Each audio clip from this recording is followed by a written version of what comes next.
नमस्कार विद्यार्थी मित्रांनो, शिक्षक अभियोग्यता परीक्षा टेट 2017 सालीचे झालेले पेपर आपण बघत आहोत. पॅटर्न समजून घेत आहोत. आजचा विषय आहे गणित भाग क्रमांक 15. या आधीचे भाग बघितले नसतील तर या व्हिडिओच्या डिस्क्रिप्शन मध्ये सर्व भागांची लिंक दिलेली आहे. त्याचबरोबर ई क्लासेस या चॅनेलच्या टेट 2023 एक्झाम या प्लेलिस्ट मध्ये सुद्धा सर्व भाग उपलब्ध आहेत. आजच्या भागाविषयी थोडक्यात सांगतो. आजचे प्रश्न बऱ्यापैकी नवीन आहेत. घटक संकल्पना त्याच आहेत, फक्त त्यावर वेगळ्या पद्धतीने प्रश्न विचारलेले आहेत. खास करून आजच्या भागातला शेवटचा जो प्रश्न आहे घनावर विचारलेला, तोही खूप महत्त्वाचा आहे. तो समजून घेणं तुम्हाला क्रमप्राप्त आहे. काही एक प्रश्न संभाव्यतावर आहे, काही प्रश्न गुणोत्तर प्रमाणवर आहेत. तर प्रश्न खूप चांगल्या पद्धतीचे आलेले आहेत. या प्रश्नपत्रिका क्रमांक 7 मध्ये घटक तेच आहेत, संकल्पना त्याच आहेत, फक्त प्रश्न विचारण्याची पद्धत किंचितशी बदल आहे, किंचितशी. तो बदल आपल्याला माहित असणं गरजेचं आहे. चला जाऊया आपण पहिल्या प्रश्नाकडे. बघा काय दिलेलं आहे. एक व्यक्ती विशिष्ट अंतर, म्हणजे हे अंतर दिलेलं आहे, विशिष्ट अंतर आहे, आपल्याला माहित नाही किती अंतर आहे ते. ए पासून बी पर्यंतचं अंतर आहे. काय करते तर 60 किलोमीटर प्रति तास या वेगाने कापते. म्हणजे आपला जो वेग पहिला आहे V1 तो काय आहे 60 किलोमीटर प्रति तास. ओके. मात्र ते अंतर कापत असताना ती व्यक्ती थांबत नाही. त्यानंतर काय करते, कापते. त्यानंतर या ठिकाणी गेली की थोडा वेळ थांबते आणि थोडा वेळ थांबून जितका वेळ थांबले ते अंतर तेवढाच वेळात कव्हर करण्यासाठी थोडंसं काय करते 40 किलोमीटर प्रति तास या वेगाने गतीने ते अंतर पूर्ण करते. तर तो किती मिनिट थांबला असा प्रश्न आहे. तर असा जर प्रश्न आला, या प्रकारचा प्रश्न जर आला तर तो प्रश्न सोडवायचा कसा. तर दोन प्रकारचा वेग असतो. एक वेग असतो तो न थांबता त्यानं किती अंतर कापलंय तो असतं, आणि दुसरा वेग जो असतो तो थांबून, थोडा वेळ थांबून नंतरचा वेग असतो, त्याला V2 म्हणूया आपण, 40 किलोमीटर प्रति आवर. ओके. मग असा जर प्रश्न आला तर तो प्रश्न सोडवायचा कसा. तर हा जो वेग असतो, वेगामध्ये काहीतरी फरक असतो. म्हणजे पहिल्यांदा न थांबता तो काही किलोमीटर प्रति आवर या तास वेगाने जाणार आहे, त्यानंतर थांबून तो वेग बदलणार आहे.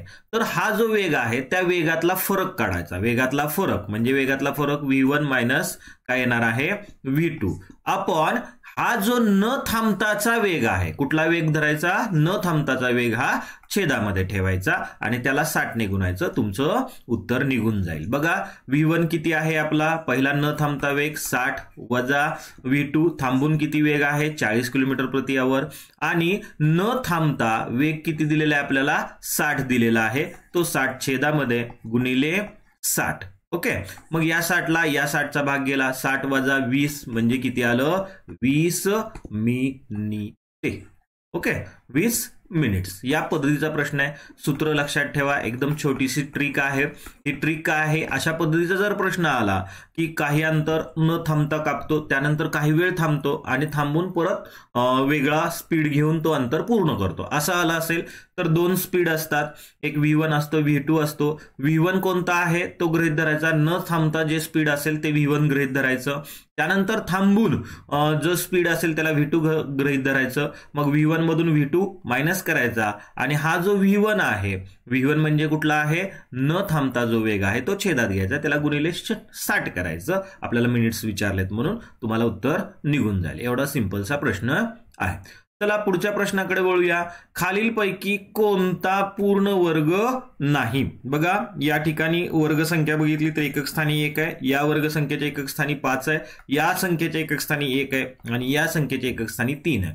आता मी बघितल्या 100% सांगू शकतो ही वर्ग संख्या नाही. आपल्याला वर्ग संख्या नाही असं विचारले. तुम्ही म्हणाल एवढ्या मोठ्या संख्या आहेत आणि तुम्ही गॅरंटेड कसं काय डी उत्तर काढलेलं आहे. तर एकदम सिंपल आहे. बघा वर्ग संख्येच्या एकक स्थानी कोणते अंक येतात. समजा आपण 1 चा वर्ग केला तर 1 चा वर्ग 1 येतो, 2 चा वर्ग किती येतो 4 येतो, 3 चा वर्ग केला तर 9 येतो, 4 चा वर्ग केला तर किती येतो 16 येतो, 5 चा वर्ग केला तर किती येतो 25 येतो. आता 6 चा वर्ग केला की 36 येतो. म्हणजे हे अंक रिपीट होत जातात. 6 आता 9 येईल एकक स्थानी, त्यानंतर काय येईल 4 येईल, त्यानंतर काय येईल 1 येईल. बघा कशा पद्धतीने रिपीट होत जातात. 7 चा वर्ग केला 49 आला, बरोबर रिपीट झालं. 6च्या पुढचा एकक स्थान वरचं घेतलं तर 9 येणार. आता पुढच्या संख्येच्या वर्गाच्या एकक स्थानी 4 येणार आहे.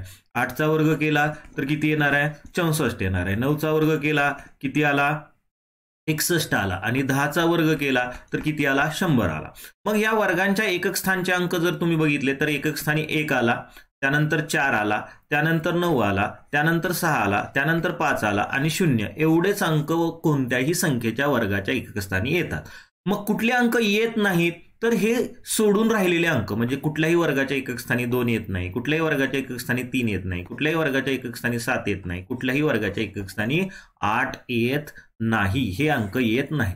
त्यामुळं या ठिकाणी एक वर्गाच्या एकक स्थानी येतोय हा 5, कुठल्याही वर्गसंख्येच्या एकक स्थानी 5 असू शकतो, त्यानंतर 1 असू शकतो. मग कुठला अंक असणार नाही वर्गाच्या एकक स्थानी 3, त्यामुळे हा पर्याय आहे की ती पूर्ण वर्गसंख्या असणारच नाही.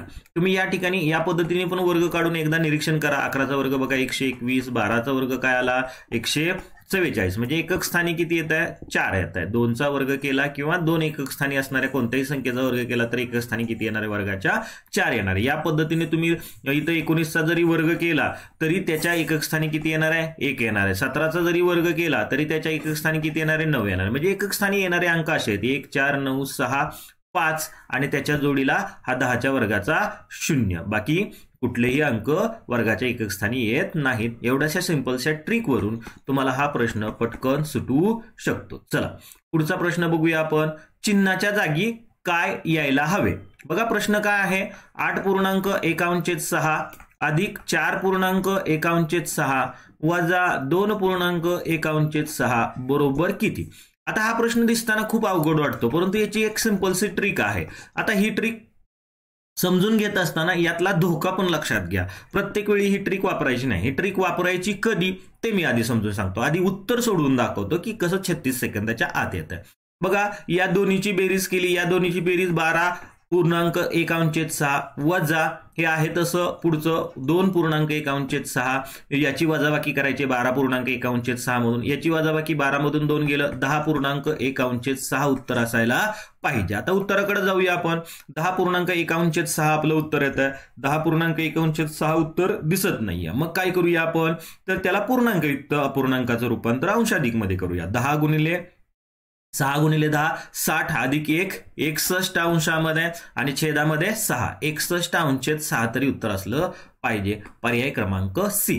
आता ट्रिक काय वापरली ते समजून सांगतो. काय करायचं असतं ज्यावेळेस अशा पद्धतीनं हा अपूर्णांक जर सारखा असेल आणि हा अपूर्णांक पूर्णांकयुक्त अपूर्णांक दिलेला असेल तर ह्या पूर्णांक संख्यांची आपण बेरीज डायरेक्ट करू शकतो. कधी करू शकतो या ठिकाणी 1/6 आहे, या ठिकाणी 1/6 आहे, म्हणजे या पूर्ण संख्या ज्या आहेत 8 पूर्णांक इथलं आणि इथलं 4 पूर्णांक याची बेरीज आपण करू शकतो. परंतु या संख्या जर बदल आल्या म्हणजे मी एखादं गणित या पद्धतीनं लिहिलं, समजा गणित लिहिलेलं आहे की 7.1/4 अधिक 9.2/3 या ठिकाणी मात्र मी डायरेक्ट बेरीज करू शकत नाही कारण हा अपूर्णांक आणि हा अपूर्णांक सारखा नाही, त्यामुळे आपल्याला डायरेक्ट बेरीज करता येत नाही. मात्र या ठिकाणी 1/6 आणि हे 1/6 सारखं आहे, मग ते 1/6 आहे तसं ठेवायचं आणि या पूर्णांकाची बेरीज करायची. 12 आणि 8 यांची बेरीज 8 आणि 4 यांची बेरीज किती आली 12. 12/6 बेरीज केली, वजा मधलं चिन्ह आहे तसं वजा 2.1/6 लिहिलं. या ठिकाणी सुद्धा 1/6 आहे, या ठिकाणी सुद्धा 1/6 आहे, म्हणजे मी 12 आणि 2ची फक्त वजाबाकी केली, किती आली 10 आली आणि 10 आणि हे आहे तसा अपूर्णांक 1/6. 10.1/6 हे उत्तर असायला पाहिजे. पर्यायात नव्हतं, याचं फक्त काय केलं आपण अंशाधिक अपूर्णांकात रूपांतर केलं. ही ट्रिक कधी वापरायची ज्यावेळेस इथला अपूर्णांक इथला अपूर्णांक आणि इथला अपूर्णांक सारखा असेल तर. अदरवाईज असं जर आलं तर तुम्हाला काय करावं लागणार आहे की इथला अपूर्णांक वेगळा आणि इथला अपूर्णांक वेगळा आणि या दोन्हीची बेरीज करायची. तुम्ही डायरेक्ट 9 आणि 7 16 आणि मग 16 लिहिलं तर हा अपूर्णांक लिहायचा का हा अपूर्णांक लिहायचा अशी गंमत होते. त्यामुळं या ठिकाणी ही ट्रिक वापरता येणार नाही. या ठिकाणी तुम्हाला या पूर्णांकयुक्त अपूर्णांकाचं रूपांतर अंशाधिक मध्ये करावं लागेल. 7×28 आणि 1 29/4 29/4 अधिक या ठिकाणी 9×27 आणि 2 29/3 याची बेरीज करावं लागेल. या ठिकाणी छेद भिन्न आहे त्यामुळे छेद समान करून मग बेरीज करावं लागेल. एवढी स्टेप करावं लागते. मुलं काय करतात या पद्धतीमध्ये ज्यांना ही ट्रिक माहित नाही ती मुलं याचं पूर्णांकयुक्त अपूर्णांकात रूपांतर करतात. हे किती 8.1/6 मग 8×48 आणि 1 49/6 अधिक 6×24 आणि 1 25/6 वजा काय करणार आहात तर 6 दुनी 12 आणि 1 13, 13/6. मग काय करणार तुम्ही, सगळ्यांचा छेद सारखा आहे, मग छेद सारखा खाली लिहून घेतला. मग 49 अधिक 25 वजा 13 हे सोडवणार आणि मग तुमचं उत्तर 61/6 येणार. याला वेळ लागणार आहे, आपल्या ट्रिकने गेला तर एकदम सोपं पडणार आहे. चला, कन्सेप्ट तीच आहे, फक्त प्रश्न थोडेसे फिरवलेले आहेत या 7व्या प्रश्नपत्रिकेमध्ये. बघा, एक नाणे n वेळा फेकले. मी काय सांगितलेलं आहे की असा प्रश्न झालेला आहे की एक नाणं 2 वेळा फेकलं तर त्याची संभाव्यताची किती असेल किंवा एकूण परिणाम किती येतील, एकूण किती शक्यता पद्धतीनं उत्तर येऊ शकतं. तर लक्षात ठेवा, एक नाणं फेकलं तर किती रिझल्ट येणार आहेत, 2च रिझल्ट येणार आहेत. एकदा फेकलं तर हेड किंवा टेल, म्हणजे रिझल्ट किती येणार आहेत, नाणं वर फेकल्यानंतर 2 येणार आहेत. असं नाणं किती वेळा फेकलंय, n वेळा फेकलंय, म्हणजे या 2चा काय करायचा, n घात करायचा असतो. पर्याय क्रमांक C. एवढ्या त्या शक्यता येतात, एवढी ती संभाव्यता येते. बघा, याच्यामध्ये असं जर म्हटलं की एक नाणं 3 वेळा फेकलं, किती वेळा फेकलं, 3 वेळा फेकलं. आता एक नाणं फेकल्यानंतर रिझल्ट किती येऊ शकतात, 2 येऊ शकतात. असं नाणं किती वेळा फेकलंय, 3 वेळा फेकलंय, म्हणजे 2चा तिसरा घात. एवढ्या शक्यता येणार आहेत, म्हणजे एकूण शक्यता 8 असणार आहेत, 2चा तिसरा घात. समजा असं म्हटलं एक नाणं 10 वेळा फेकलं, म्हणजे एक नाणं फेकल्यानंतर शक्यता किती येत आहेत, 2 येत आहेत. किती वेळा फेकलंय, 10 वेळा.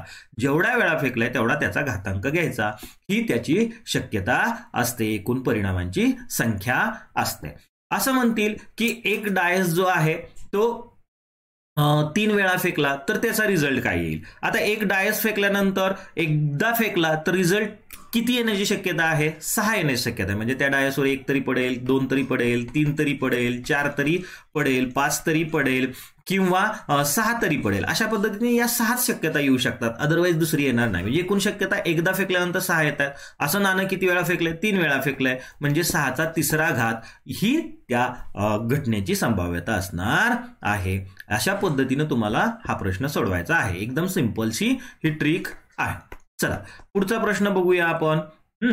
चला, काय म्हटलेलं आहे, असे प्रश्न तर खूप वेळा आलेले आहेत, असे प्रश्न सोडवून पण दिलेले आहेत आपण. हा सेम प्रश्न आहे. 2 भावांच्या वर्तमान वयांचे गुणोत्तर, म्हणजे 2 भाऊ आहेत, त्यांचं आजचं वय काय दिलेलं आहे, आजचे वयाचं गुणोत्तर दिलंय. आजच्या वयाचं गुणोत्तर 1:2 दिलंय. प्रमाण जर मी x मानलं तर त्यांचं आजचं वय x आणि 2x असणार आहे, हे तुम्हाला माहिती आहे. 1/2 हे काय आहे, त्यांचं प्रमाण आहे. मग गुणोत्तर आहे. त्याचं जर प्रमाण मी x मानलं तर पहिल्या भावाचं वय x येणार आहे, दुसऱ्या भावाचं वय 2x येणार आहे, x प्रमाण मांडलं तर. म्हणजे त्यांची आजची वय काय आली, लहान भावाचं x, मोठ्या भावाचं 2x आलं. आता काय म्हणलंय, 10 वर्षापूर्वी हे गुणोत्तर, किती वर्षापूर्वी, 10 वर्षापूर्वी. मग 10 वर्षापूर्वी त्यांची काय करायची आपल्याला तर पूर्वी, ठीक आहे, 10 वर्षापूर्वी त्यांचं वय काढावं लागेल. आजचं वय जर x असेल तर 10 वर्षापूर्वी त्याचं वय x - 10 असेल. आजचं वय जर दुसऱ्या भावाचं 2x असेल तर 10 वर्षापूर्वी त्यांचं वय 2x - 10 असणार आहे. म्हणजे आजच्या वयामधून 10 वर्ष कमी करावं लागतील. हे गुणोत्तर म्हणजे या दोन्हीचा भागाकार केला 10 वर्षापूर्वीच्या वयाचा, तर तो भागाकार काय येतोय, 1/3 येतोय. म्हणजे हे गुणोत्तर काय येतंय, 1/3 येते. अशा पद्धतीने लिहिलं. आता आपल्याला x काढता येईल. या ठिकाणी 3 या ठिकाणी गुणून घ्या, किती आलं, 3x - 30 बरोबर. 1 या ठिकाणी गुणून घेतलं खालच्या छेदाला, 2x - 10. आता हे 2x आहे ते या बाजूला गेलं, वजा होईल, 3x - 2x येईल. हे 30 वजा आहे, या बाजूला गेलं, अधिक होईल, इथलं -10 आहे तसं अधिक 30, हे 30 इकडं आलं, अधिक झालं. मग या ठिकाणी राहिलं x बरोबर अधिक 30 आणि -10 याची बेरीज +20 येणार आहे. म्हणजे प्रमाण काय आलं, 20 आलं. म्हणजे आजचं वय त्याचं 20 येणार आहे आणि आजचं वय दुसऱ्या भावाचं किती येणार आहे, 20ची दुप्पट येणार, 40. हे आजची वय आली. आता काय म्हणलंय, 5 वर्षानंतर त्यांच्या वयाचे गुणोत्तर काय असेल. आता ही आजची वय आली दोघांची, बरोबर. या ठिकाणी ही दोघांची आजची वय आली. आता 5 वर्षानंतर त्यांची वय काढायची आहेत. म्हणजे 5 वर्षानंतर लहान भावाचं वय 20 + 5 होणार आहे आणि 5 वर्षानंतर मोठ्या भावाचं वय 40 + 5 होणार आहे. म्हणजे या दोन्हीचा भागाकार विचारलाय. 20 + 5 किती येणार, 25 येणार. लहान भावाचं वय 5 वर्षानंतर, मोठ्या भावाचं वय 5 वर्षानंतर 45 येणार. यांचं गुणोत्तर म्हणजे या दोन्हीचा भागाकार विचारलाय.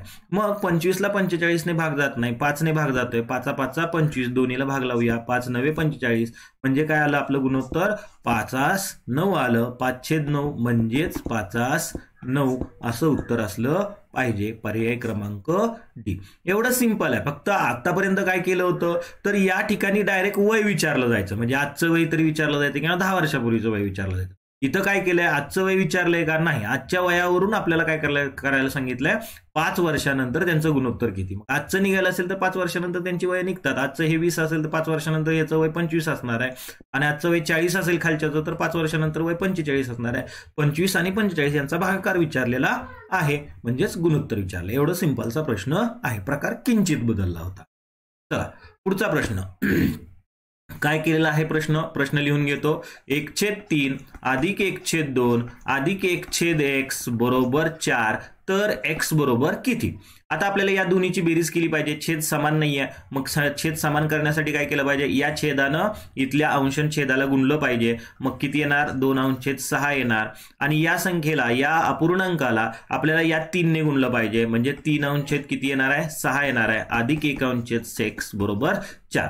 या दोन्हीची बेरीज होईल. छेद आहे तसा 6, अंशाची बेरीज आली 5, 5/6 अधिक 1/x बरोबर 4 आलं. आता 1/x ची किंमत काढायची मला, ते 5/6 तिकडे गेलं पाहिजे. इथं हे प्लस आहे, तिकडे गेलो काय होईल, मायनस होईल. मग 1/x बरोबर 4 वजा 5/6.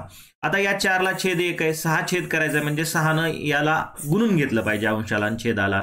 मग 6 ने गुणलं, 6 चोक 24 छेद 6 वजा 5/6, याची वजाबाकी केली आपण. 24 मधून 5 गेलं, 9 राहिलं, 9/6 बरोबर 1/x.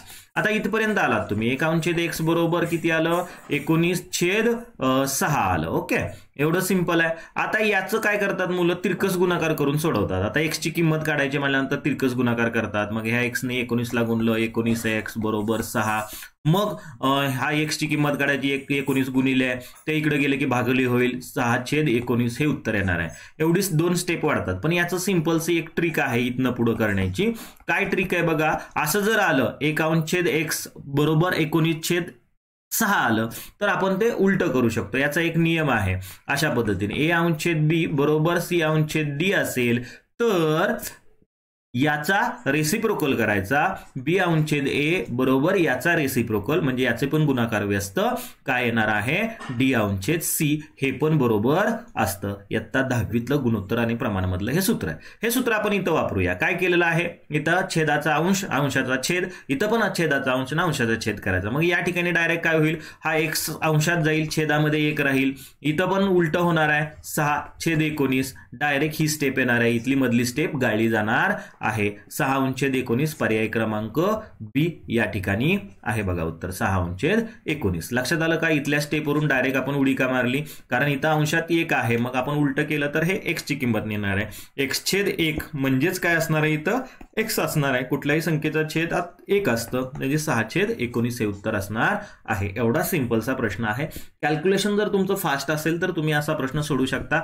IBPSच्या परीक्षेमध्ये असे प्रश्न जास्त प्रमाणात असतात. चला पुढचाही प्रश्न याच पद्धतीचा आहे. प्रश्न किती सिंपल आहे बघा. याचं मूल्य काढायला लावलंय, तर याचं पण एक लक्षात ठेवा. याचं पण असं सूत्र आहे, m/n बरोबर 12/10 असं जर असेल तर आपण काय करू शकतो, तर अशा पद्धतीने लिहू शकतो. बघा एक गुणोत्तराचं सूत्र आहे, m/n असं असेल तर आपण m अधिक n बरोबर m वजा n असं लिहू शकतो. म्हणजे m/n ची जेवढी किंमत आहे तेवढीच किंमत m मध्ये n मिळवला आणि m मधून n वजा केला की जो गुणोत्तर येणार आहे तेवढी किंमत राहणार आहे. मग याचा आपल्याला वापर करायचा. या ठिकाणी काय विचारलेलं आहे, m वर्ग अधिक n वर्ग छेदात m वर्ग वजा n वर्ग विचारलेलं आहे. मग हे करत असताना आपल्याला वर्ग पाहिजे, म्हणून मी काय करणार आहे, तर m/n दिलेला आहे, त्याचा काय करणार, वर्ग करणार. म्हणजे दोन्ही बाजूचा आपण वर्ग करून घेणार आहोत आणि मग ते सूत्र वापरणार आहोत. आता m/n आहे, मग m वर्ग करायचा आहे बरोबर, छेदात n वर्ग करायचा आहे बरोबर. मग m वर्ग म्हणजे या 12चा वर्ग केला किती आला, 144. 10चा वर्ग केला खालच्या n चा किती आला, 100. आता मगाचं जे सूत्र होतं m/n बरोबर m अधिक n छेदामध्ये m वजा n, या सूत्राचा वापर करायचा. मग या ठिकाणी हे n वर्ग वर मिळवायचं आहे, m वर्ग अधिक n वर्ग बरोबर. या ठिकाणी यम वर्ग किती आहे आपला 144 अधिक छेद वर घेतलेला मिळवण्यासाठी 100. छेदामध्ये काय येणार आहे यम वर्ग वजा एन वर्ग. मग यम वर्ग किती आहे 144 आहे. यम वर्ग किती आहे 144 आहे. वजा किती येणार आहे 100 येणार आहे. मग हे सोडवलं इथं किती आलं 244 छेदामध्ये 44 4 ने भाग जातोय 4 एके 4 4 एके 4 4 सक 24 4 एके 4 म्हणजे आपलं उत्तर काय आलं 61/11. आता 61/11 आहे का याचं उत्तर आहे ना ते बरोबर. यम वर्ग अधिक एन वर्ग छेदात यम वर्ग वजा एन वर्ग 61/11 दिसतंय का नाही. पूर्णांकयुक्त अपूर्णांकात केले मग 11 भाग लावा. 11 पाची 55 खाली उरले 6 ते वर लिहिले 6 छेदामध्ये आहे तसा 11 5/6/11 असं उत्तर असणार आहे. हे सूत्र लक्षात असू द्या. ओके. गुणोत्तर आणि प्रमाणामधली सूत्र या ठिकाणी पण वापरलं होतं आपण एक आणि या ठिकाणी पण एक वापरलेलं आहे. एवढं सिंपलसा प्रश्न आहे. दिसताना अवघड दिसतो पण एकदम सोपा आहे. या ठिकाणी यम वर्ग आणि एन वर्ग करायचा. यम वर्ग छेद एन वर्ग दोन्ही बाजूचा वर्ग केला तर इथं 12चा वर्ग 144 10चा वर्ग 100. मग यम वर्ग अधिक एन वर्ग विचारलाय म्हणजे यम वर्ग मध्ये एन वर्ग मिसळायचा आहे म्हणजे 144 मध्ये 100 मिळवायचं आणि 144 मधून 100 वजा करायचं झालं तुमचं उत्तर. या ठिकाणी मग हे आलं काय आणि हे आलं काय याच्यामध्ये रूपांतर करता आलं पाहिजे. पूर्णांकयुक्ताचं अंशाधिक अपूर्णांकामध्ये रूपांतर करणं गरजेचं आहे. हा प्रश्न एकदम सिंपलसा प्रश्न आहे. काय म्हणलेला आहे जर कोन हा त्याच्या पूरक कोनाच्या 4 पंचमांश असेल तर त्या कोनाचे माप काढा. आता आपल्याला पूरक कोन म्हणजे काय माहित असलं पाहिजे. काय माहित असलं पाहिजे पूरक कोन. ओके. पूरक कोन म्हणजे काय असतो तर असा कोन असतो की असे दोन कोन असतात की ज्यांच्या कोनांची बेरीज 180 अंश असते त्यांना एकमेकांचे पूरक कोन म्हणतात. म्हणजे थोडक्यात बघा 40 अंशाचा कोन आणि 140 अंशाचा कोन हे दोन कोन एकमेकांचे पूरक कोन आहेत कारण या दोन्ही कोनांच्या मापांची बेरीज किती येते 180 अंश येते. मग आपल्याला असा प्रश्न विचारला जातो 40 अंश कोनाचा पूरक कोन काढा. 40 अंश कोनाचा पूरक कोन किती असेल. मग ते काढण्याचं सूत्र काय 180 मधून हे 40 वजा करायचं असतं मग मिळतं किती 140 अंश उत्तर मिळतं. म्हणजे कुठल्याही कोनाचा पूरक कोन काढण्यासाठी तो कोन 180 मधून काय करावा लागतो वजा करावा लागतो. मग जर मी हा कोन x मांडला तर त्याचा पूरक कोन किती येणार आहे 180 वजा x येणार आहे. म्हणजे ह्या x या कोनाचा पूरक कोन किती येणार आहे 180 वजा x येणार आहे. मग आता काय म्हटलंय पूरक कोनाच्या कोणाला च्या लागलेला आहे पूरक कोणाला म्हणजे या पूरक कोणाला च्या लागलाय त्याच्या किती आहे 4 पंचमांश म्हणजे या पूरक कोनाचा 4/5 भाग हा काय असणार आहे त्या कोनाबरोबर असणार आहे. म्हणजे हा जो कोन आहे त्या कोनाच्या पूरक कोनाचे जर 5 समान भाग केले तर त्यापैकी 4 भागा इतका हा कोन मूळ असणार आहे. बघा परत एकदा एकदम सिंपल प्रश्न आहे. पहिल्यांदा पूरक कोन म्हणजे काय समजून घ्या. पूरक कोन म्हणजे असे दोन कोन ज्या दोन कोनांची बेरीज 180 अंश येते. मग एखादा कोन दिला समजा 40 अंशाचा कोन दिला आणि त्याचा पूरक कोन आपल्याला माहितीच नाहीये हा काढायचा आहे तर ती काढण्याची सिंपल ट्रिक काय आहे तर तो 40 अंशाचा कोन हा 180 मधून वजा करायचा कारण त्या दोन कोनाच्या मापाची बेरीज 180 अंश असते म्हणून त्यांना एकमेकांचे पूरक कोन म्हटलं जातं. ही मेन संकल्पना ही आहे. मग तो कोन काढण्यासाठी एखाद्या कोनाचा पूरक कोन काढण्यासाठी तो कोन 180 मधून वजा करतो. मग या ठिकाणी एक कोन मी काय मांडला तर तो कोन x मांडला. तो कोन काय मांडला x मांडला. मग त्याचा पूरक कोन काय येणार आहे 180 वजा x. 180 मधून जर मी x वजा केलं तर तो त्याचा पूरक कोन निघणार आहे. मग एक कोन आपला x आला त्याचा पूरक कोन 180 वजा x आला. आता काय म्हटलंय की जर हा कोन त्याच्या पूरक कोनाच्या कोणाशी तुलना केली पूरक कोनाशी तुलना केली पूरक कोनाच्या 4 पंचमांश म्हणजे या पूरक कोनाच्या 4 पंचमांश तो कोन असणार आहे. झालं आपलं सूत्र. मग सूत्रात पडलं किंवा इक्वेशन तयार झालं आपल्याला सोडवणं सोपं. आता हे 5 छेदात आहे भागिले तिकडे गेलं गुणिले होईल म्हणजे 5 ला x ने गुणलं 5x आलं. आता या 4 ने मध्ये गुणून घ्यावं लागेल 18 ने 4 ला गुणलं 18 2 36 54 72 720 वजा या 4 ने x गुणलं 4x एवढं सिंप्लिफाय केलं. काय केलं हे छेदात 5 होतं त्यानं या x ला गुणलं 5 डाव्या बाजूला आलं. आता 4ने मध्ये कंस गुणून घेतला, उत्तर या पद्धतीने आलं. हे वजा 4x आहे तिकडे गेलं प्लस होईल, म्हणजे 5x अधिक 4x बरोबर 720. समजण्यासाठी मी स्टेप बाय स्टेप जातोय म्हणजे चुकत नाही. 9x बरोबर 720, म्हणजे x बरोबर काय येणार आहे आपला, तो कोण 720 भागिले 9, 9×8 = 72 आणि हा शून्याशी शून्य. x बरोबर 80 अंश. त्या कोणाचं माप किती असणार आहे, 80 अंश असणार आहे. किती आलं, 80 अंश. एकदम सिंपल ठेवून बघितलेलं आहे. आता काय म्हटलेलं आहे, तर उलट सुद्धा करू शकता तुम्ही. त्या कोण हा त्याच्या पूरक कोणाच्या 4 पंचमांश असेल, म्हणजे आता हा 80 असेल तर त्याचा पूरक कोण किती आहे, 100 अंशाचा असणार आहे. पूरक कोण किती असणार, 100 अंशाचा.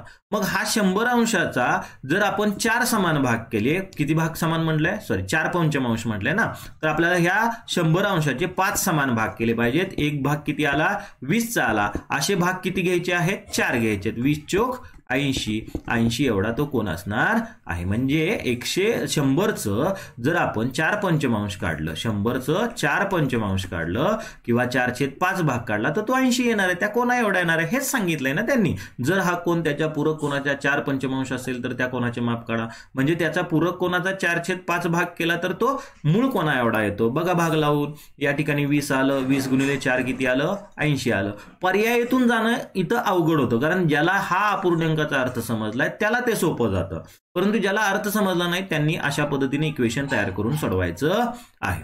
अदरवाइज ते अवघड वाटणार आहे. चला पुढचा प्रश्न. असे प्रश्न तर खूप आलेले आहेत. काय म्हटलेलं आहे, 281 × 15 × 16. प्रत्येक प्रश्नपत्रिकेमध्ये एक प्रश्न आहे. या गुणाकाराचा एकक स्थानचा अंक कुठला, म्हणजे तुम्हाला गुणाकार नाही विचारला, एकक स्थानचा अंक विचारलाय. मग आपली ट्रिक काय, एकक स्थानचाच विचार करायचा. या ठिकाणचं एकक स्थान 8 आहे, या ठिकाणचं एकक स्थान 5 आहे, या ठिकाणचं एकक स्थान 6 आहे, या ठिकाणचं एकक स्थान 8 आहे. या दोन्हीचा गुणाकार करा, 8 संख 48 आलंय. या ठिकाणी दोन्हीचा गुणाकार करा, 8×5 = 40. इथलं पण एकक स्थान घ्यायचं, इथलं पण एकक स्थान घ्यायचं. 8 × या ठिकाणी 0, 8 × 0 0 येणार आहे एकक स्थानी. तोंडी सुद्धा करू शकता. 8 संख 48, 8 आलं. या 8नं 5ला गुणलं, 8×5 = 40, 0 आलं एकक स्थानचा अंक. 0 × 1 0. कशाही पद्धतीने जावा, तुम्हाला उत्तर निघणार आहे. उलट जरी गेला तरी चालेल. 1 × 5 5 आलं, 5 × 6 30 आलं. 30चा एकक स्थानचा अंक 0, 0 × 8 0. एकक स्थानी किती येणार आहे, 0 येणार आहे. एवढा सिंपलचा प्रश्न आहे. प्रत्येक प्रश्नपत्रिकेमध्ये प्रश्न आहे. बघा हाही प्रश्न झाला होता. 2 संख्याचा लसावी आणि मसावी अनुक्रमे. हा काय आहे, लसावी आहे, आणि हा काय आहे, मसावी आहे. लसावी नेहमी मोठा असतो आणि मसावी नेहमी कमी असतो. ओके. जर त्यापैकी एक संख्या 480 असेल तर दुसरी संख्या कोणती. आता आपल्याला माहितीये लसावी गुणिले मसावी बरोबर एक संख्या गुणिले दुसरी संख्या, हे सूत्र आहे. मी शॉर्टकट मध्ये लिहिलं. लसावी म्हणजे त्या संख्येचा जो लसावी असतो किती आहे, 1800 गुणिले मसावी किती आहे, 120. या दोन्हीचा गुणाकार या दोन संख्यांच्या गुणाकार एवढा असतो. त्यापैकी एक संख्या आपल्याला दिलेली आहे 480 आणि विचारले कुठली, दुसरी विचारले. बघे 480 गुणिले इकडे आले काय होईल, भागिले होईल. या ठिकाणी 480 ठेवलं, इथलं 480 इकडे गेलं. या ठिकाणी 0ला 0 गेलं, 12 चोक 48, 4 आलं.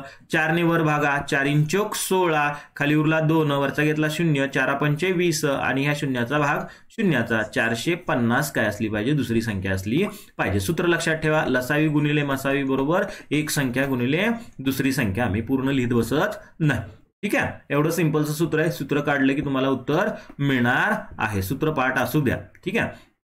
हा प्रश्न तर खूप सिंपल आहे. फक्त याचा अर्थ कळायला पाहिजे की POR म्हणजे हा कोण, POR हा कोण काय दिलेला आहे, A अंश दिलेला आहे, आणि हा कोण काय दिलेला आहे, B अंश दिलेला आहे. बरोबर. आणि या दोन कोणांचा फरक किती आहे, 80 आहे. A वजा B बरोबर 80 अंश असेल तर A आणि B चं मूल्य काढा.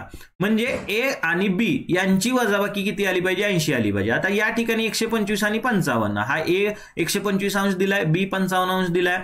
म्हणजे 125 मधून 55 घालवल्यानंतर 80 उत्तर येतं का, 0. इथं आलं 7, 70 येतं. म्हणजे हा पर्याय बाद झाला. या ठिकाणी दोन्हीची वजाबाकी केली किती येणार आहे, 40 येणार आहे. हाही पर्याय बाद झाला. या दोन्हीची वजाबाकी केल्यानंतर मात्र 80 येणार आहे. 13तनं 5 गेलं 8 राहिलं, म्हणजे हा पर्याय बरोबर आहे. या ठिकाणी दोन्हीची वजाबाकी करून बघा किती येते, 30 येते. म्हणजे दोन कोणांची वजाबाकी किती दिली आहे, 80 दिली आहे, बरोबर. आणि त्यांची बेरीज तर 180 येणार आहे. त्यांनी बेरीज 180 येतील असेच कोण दिलेले आहेत आय थिंक.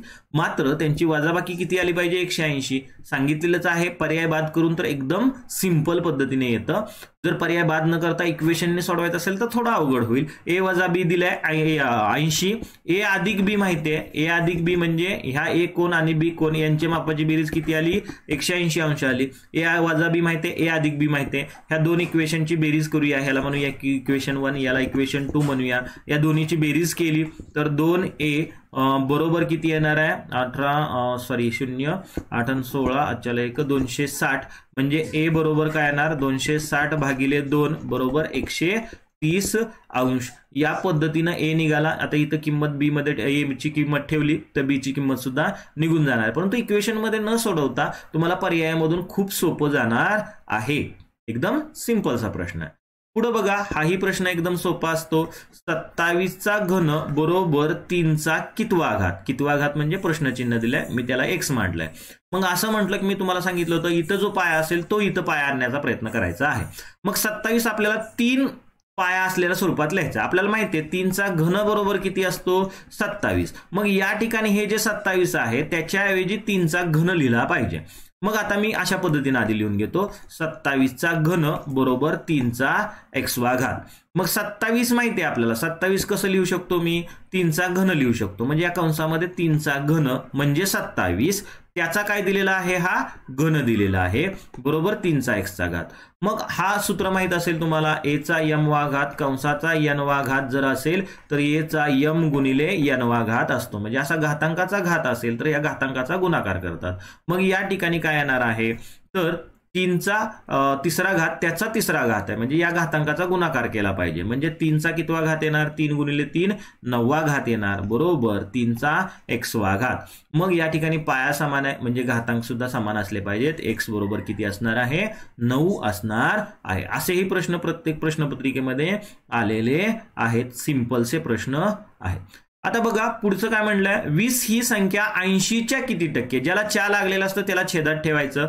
20 ही संख्या 80च्या म्हणजे 80ला च्या लागले म्हणजे 80 छेदात आहे, किती टक्के म्हणजे 20/80 म्हणजे किती टक्के. त्याला गुणिले 100 करा, टक्केवारी निघून जाईल. या ठिकाणी शून्याला शून्याचा भाग गेला, बे बे बेचोक 8. या 4ने 100ला भाग घेतला, 4ने 100ला भाग गेल्यानंतर किती येणार आहे, 25 येणार आहे. म्हणजे उत्तर 25% असणार आहे. हे मुलांना लक्षात येत नाही की च्या ज्याला लागलेलं असतं त्याला छेदात घ्यायचं असतं.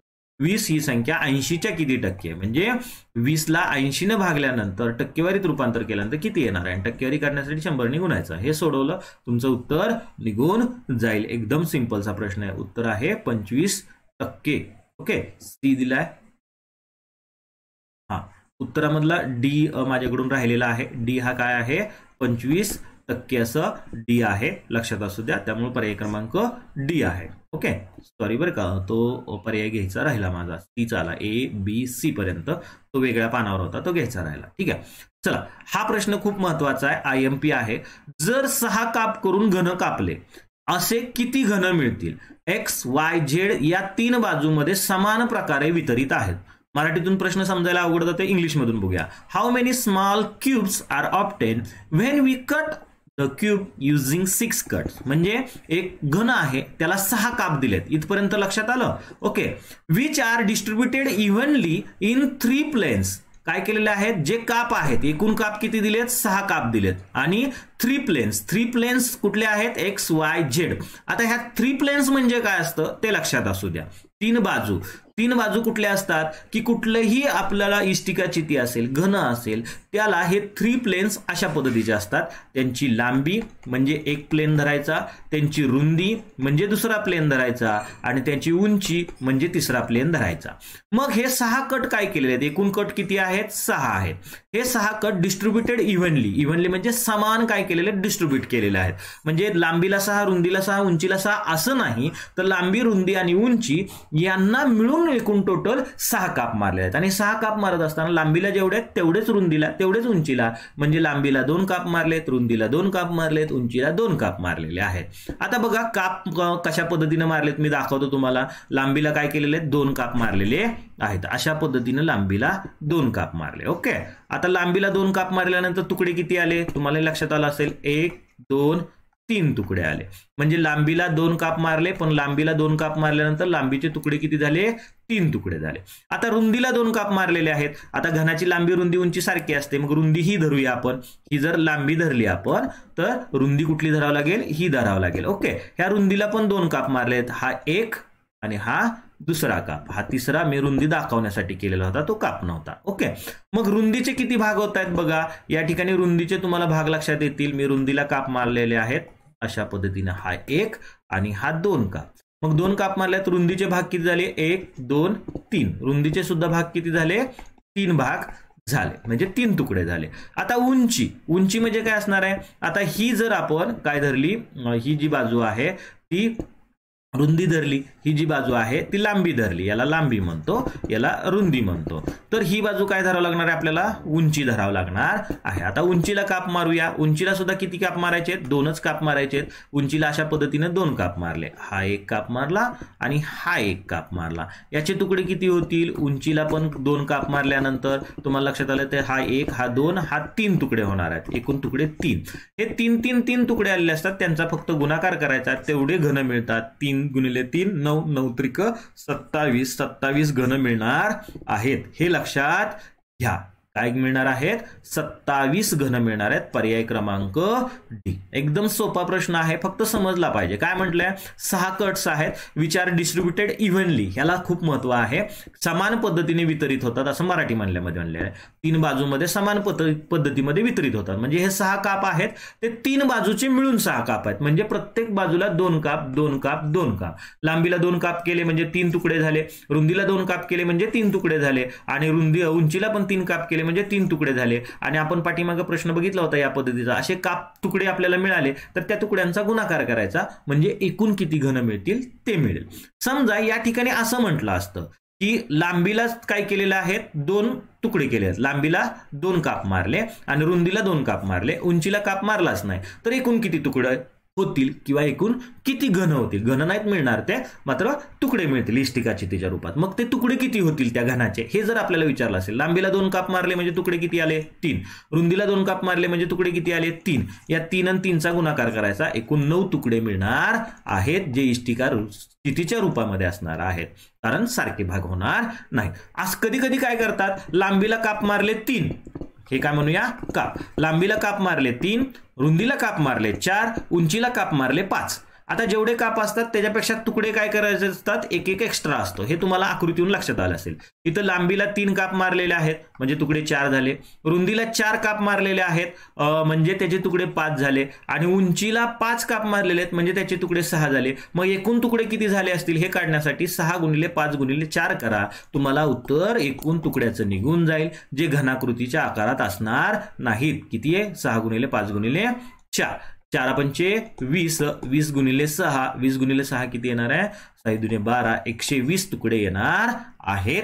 120 काय येणार आहेत, छोटे छोटेसे ठोकळे येणार आहेत, जे घनाच्या आकारात नसणार नाहीत. इथं जर समान काप मारले असते तर मात्र ते आलेले तुकडे घनाच्या आकारात आले असते. या ठिकाणी समान काप आहे 2 2 2, त्यामुळे त्यांनी विचारताना काय विचारलेले बघा या ठिकाणी, तर घन कापला तर असे किती लहान घन मिळतील. समान काप केलेले आहेत त्यामुळं मिळणारे घन सुद्धा काय येणार, मिळणारे तुकडे सुद्धा समान आकारात, जे घनाच्या आकारात येणार आहेत, ज्याची लांबी रुंदी उंची समान असणार. एकदम सिंपलचा प्रश्न आहे, दिसताना अवघड वाटतो परंतु खूप सोपा आहे. काय म्हटलंय, 6 कट मारलेत आणि इव्हनली काय म्हटलेलं आहे, डिस्ट्रीब्युटेड आहेत म्हणजे समान डिस्ट्रीब्युटेड. हे 6 तुकडे आहेत, ते लांबीला 2 असणार, रुंदीला 2 असणार, उंचीला 2 असणार.